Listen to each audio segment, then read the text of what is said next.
Bonjour à tous, bienvenue dans ce numéro de 2 minutes pour une idée royale. Aujourd'hui, j'aimerais vous encourager à chercher le Seigneur. Cherchez le Seigneur de tout votre cœur.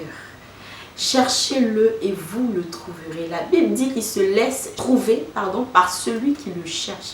Mais c'est seulement celui qui le cherche. Mais si tu ne le cherches pas, tu ne le trouveras pas.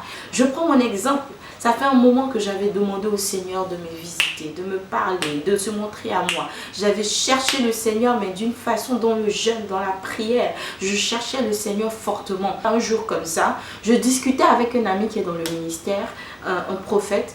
Et pendant qu'il me donnait des paroles de connaissance, mais l'onction qui est descendue sur moi, le Saint-Esprit m'a saisi là. Non, mais c'était fort. Mais il a répondu à quelque chose, à ma soif. Parce que je l'ai cherché. Parce que je l'ai désiré, parce que j'ai souhaité aller à une autre dimension avec lui. Alors il a répondu à ma soif. Il n'y a que dans la présence de Dieu que nous pouvons aspirer, avoir des changements dans nos vies. Prends des décisions. Lève-toi, prends des décisions. Cherche le Seigneur de tout ton cœur. On est dans le temps où il répand sa présence sur tous. Et il déverse son onction.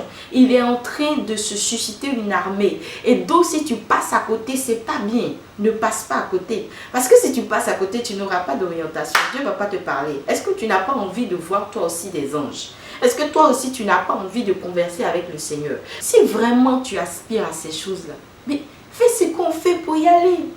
Tout simplement, fais ce qu'on fait. On doit en fait se référer de temps en temps à ce que les autres ont fait pour arriver là où ils sont, pour que nous on ait envie aussi d'être comme eux.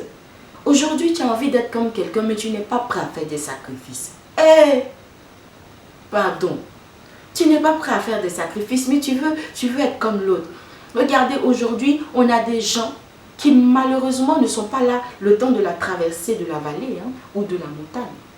Ils t'attendent au sommet.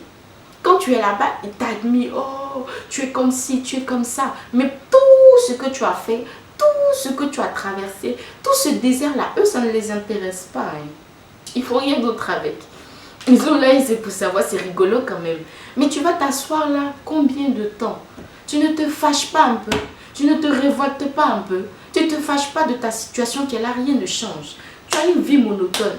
On doit être à mesure de se fâcher un peu, quoi. Voilà, de se booster nous-mêmes et de nous dire, mais Seigneur, moi aussi je veux t'entendre, moi aussi je veux te voir, moi aussi je veux voir les anges, moi aussi quand je veux prier pour un malade, je veux qu'il guérisse. C'est ça. C'est à ça que tu es appelé. C'est à ça que tu es appelé. Quand Dieu veut que tu sois un disciple, c'est pour que tu ailles montrer qui il est. Oh lui, qui il est. Est-ce que tu sais qui il est? Il est le Tout-Puissant. Il y a des forces puissantes sur cette terre, mais lui, il est le Tout-Puissant. Il est au-dessus et au-delà de tout. Donc, ce que je veux te dire, aspire un peu au miraculeux. Cherche un peu la face de Dieu. Fâche-toi. Voilà, fâche-toi. Fâche-toi un peu et décide de changer la situation, de changer le cours de ta vie. Tout simplement. Il est là. La grâce est disponible. Il a envie de se manifester. Il attend comme ça. Il attend tout simplement que tu dises ego. Et puis viens. Il montre sa puissance. Il montre comment il est. Il faut aspirer. Si tu n'aspires pas, tu ne verras pas. Si tu ne cherches pas, tu ne trouveras pas. Si tu ne fais pas de sacrifice, tu n'auras rien. Oui, tu n'auras rien. Mais une chose est sûre. Il faut faire tout ça par amour. Par amour pour celui qui t'a fait. Que Dieu vous bénisse et je prie que cette parole vous fasse du bien.